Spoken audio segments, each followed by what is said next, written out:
Hello, this is Professor Dennis Collins, and I want to show you how to navigate and do your final exam for those that need the assistance in doing so.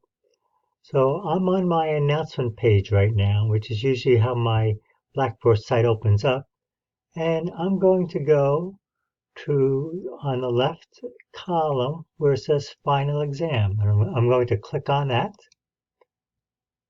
And there's your final exam directions, which is kind of nice. And hopefully give this a quick read, what it's about. The final exam has two parts. Part one is a snapshot of you, who are you? And part two is who is your organization? What is your organization? Part one will be about 2 to 3 pages, double spaced, typed, that you upload. Part two will also be about 2 to 3 pages long. I'll take you through each of these parts. Part one is a snapshot of you. Simply answer these 8 questions. I'm not here to judge you in terms of your purpose or anything like that. I just want to give you an opportunity to think about what your life has been about and why it is the way that it is. So question number 1. Think of a happy childhood memory or a childhood memory that changed the course of your life. What was it? Why was it meaningful to you? And just answer that in one paragraph. And that'll get your mind around the framework we're going to be playing around with. I ask you the same question then about a happy teenage memory or a teenage memory that changed the course of your life. And this is getting to know what are salient parts of your memory of your past life as you've lived. Then think of one as a young adult, and by young adult, I'm defining that as a college undergraduate. And then you do the same with question number 4. What currently makes you happy or feel meaningful? And you'll see that there is a pattern to these, or you'll find out that there's no pattern. Either is fine. This is just to provide you with insight. Is there a pattern or not? Question 5. In society or your work environment, what is it that needs to be done that you can do something about and won't get done unless you do it? I got that question from Buckminster Fuller, who is a futurist and an optimist, and also a pessimist at times. But this is what kept him going. What needs to be done that you can do something about it, and it won't get done unless you do it. And for Buckminster Fuller, then do it. That's your contribution in making the world a better place and making a difference. 6, based on these answers, which kind of define who you are, what 3 characteristics best describe who you are? So let's say one of your characteristics is I'm determined. A sumo judge says that's not true. Defend the characteristic you listed with additional evidence that exemplifies it as true. So I would write about, yeah, I am determined. I spent years writing a book. You know, I survived terminal cancer. I was very determined in doing that. So those would be examples you can give. Next, how do you currently experience or plan to experience happiness or meaning at work? So I want you to reflect on that a little bit. And then think of someone really influential in your life who did something really amazing or important for you. Write a paragraph of gratitude. Gratitude is a key to happiness. People who are grateful for people tend to be happier than those that aren't. So I want to get at that point as well, because I want you to become a happy person and experience happiness as you work and during your lifetime. So that's part 1. And that'll take you 2 to 3 pages. Do you have to type those 8 questions? You can if you want. You don't have to. But you better make sure you answer all 8. So all I'm doing is to see, have you done what I've asked you to do? And in doing so, were you sincere in it? Or were you just being superficial and doing it to get it over with? That's part 1. Part 2 then is about your organization, and everything you've done for every module in this class builds up to your final this final exam about the snapshot of your organization. Compose 2 to 3 page best practices in business ethics assessment of your organization. Throughout the semester, some homework assignments require that you benchmark your organization to the best practices in business ethics using this model. And so you've been doing this for every model. And now what you're going to do is you're going to synthesize all that. You're going to synthesize everything you've done in prior chapters, prior modules, and put it all into one chart. And that's your snapshot. And I want you to have that handy for your organization. So let's say you're filling in this table. I would copy the table and just begin filling it in. Students forget to do number 1 for whatever reason. Don't forget this question, because if you don't do it, you're going to lose points. We mentioned earlier in the semester, I want you to share things you're learning in class with people at work. How have you educated your boss, peers, or direct reports about what you are learning in class? Just insert one sentence, and if you didn't do it, don't leave it blank. Please just write in, I forgot to do that. Hopefully you haven't forgotten to do that, and hopefully you've been doing it every week. But if you did forget to do that, just be honest with me. I mean, this whole class is a lot about being honest with yourself and being honest about who you are with other people. All right, then next, remember back in Module 2, you did that hiring ethical job candidates survey, and there was 6 items. What percentage of those items did you answer yes to out of those 6 items? If you did 1, insert what percentage that is, which I think is about 18%, give or take. If you did 3, you did 50%. So put the percentage, don't put the raw score, because when you look at this chart, different items, different measures have different number of items. So that gets to be confusing.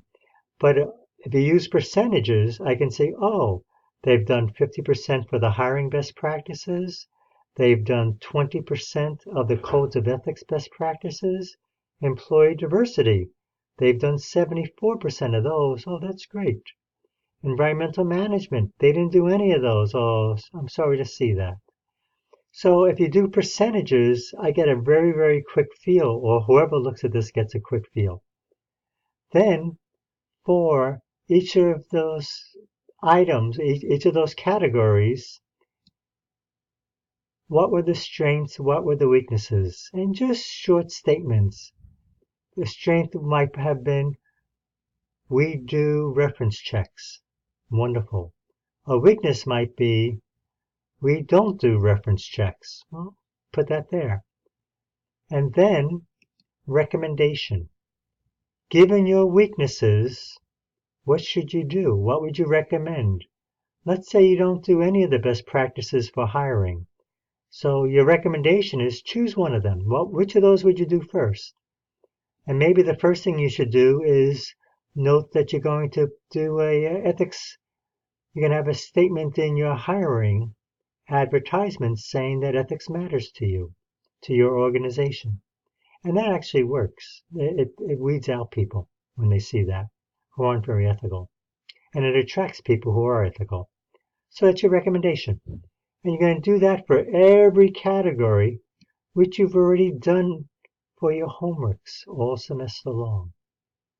So you're going to fill out what percentage of the items are yes, give examples of some strengths, short and sweet, edit them a little bit so it reads nice, give a couple examples of weaknesses, and among those weaknesses, choose one recommendation, because you can't do them all. That's overwhelming.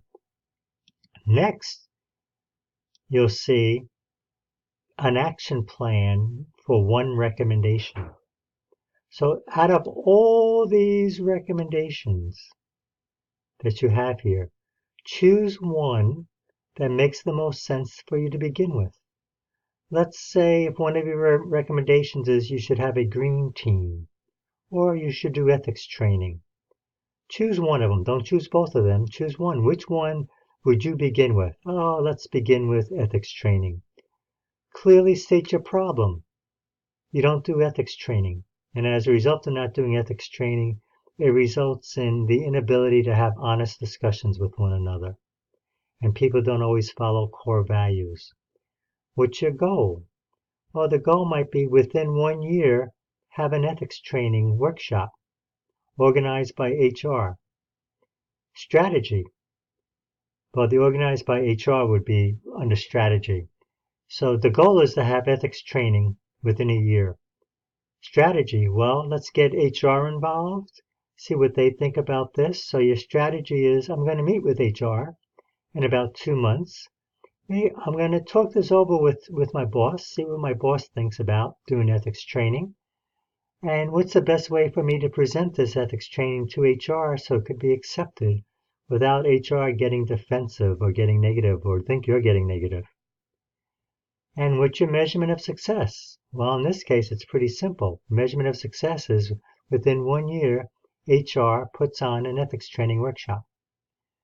Then I want you to meet with the change agent responsible and get their response to that. And that's all you have to do is just get their response. So talk with HR. Say, here's my thinking. What do you think about doing an ethics training workshop within a year? And HR might say, that's a great idea. I want you to help me organize that. And you can, because you're now an expert. Or instead, they might say, no, that'll never go over. Our work culture would resist that, and I don't like it, and it sends a funny message to employees. Just write that that's what the change agent response was. Know yourself, though, that maybe the timing isn't right yet, because ethics training workshops are essential, and in a couple of years, maybe you have a new HR manager who's more open to that. Or the HR manager might have an experience, and the light goes off in the head, and the HR manager says, oh, okay, I'll do that. And what was the outcome of your meeting? Lastly, how many points do you deserve for this final exam? If you don't fill that in, I'm going to mark you off. I want you to think of it in a 100-point scale. I want you to do your self-assessment because that's one of the best practices in business ethics. Always have people, your employees, do self-assessment. So what should your final exam look like? Let's go to final exam examples. And on this page, you see there's 2 examples. One is for an advanced firm. And here's what that looks like. See, it has the percentages down this column, so you get a quick feel. Oh, this organization is doing very good.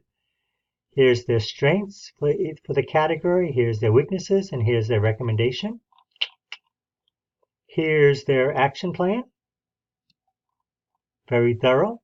Here's their agent's response. Here's their outcome. And they thought they deserved a 95 on that one there. Let's go back a moment. And let's look at a low-performing firm. Your grade is not based upon whether it's a high-performing firm or a low-performing firm. Once again, they first did, how have you educated your boss? Look at these percentages in this column. Not very high, but that's where they're at. Here's where they're strong at. Here's where they're weak at. And for each weakness, one recommendation. So, for each category, I only want one recommendation. And then out of all these recommendations, problem, we lack ethics training. Go implement it. Very much like the example I just gave you. The change agent was not interested in the idea and was defensive. All right, you tried the best you could. Maybe try again later on. And that's what your final exam looks like. So if you have any questions about this, email me and I'll help to talk you through it. Otherwise, I wish you best of luck. And I'm hoping you use this for the rest of your life. This is your to-do list while you're at your company for the next couple years as you gain more and more power. Once again, thank you for your time and I wish you well in doing this, and I wish your organization well in adopting all this.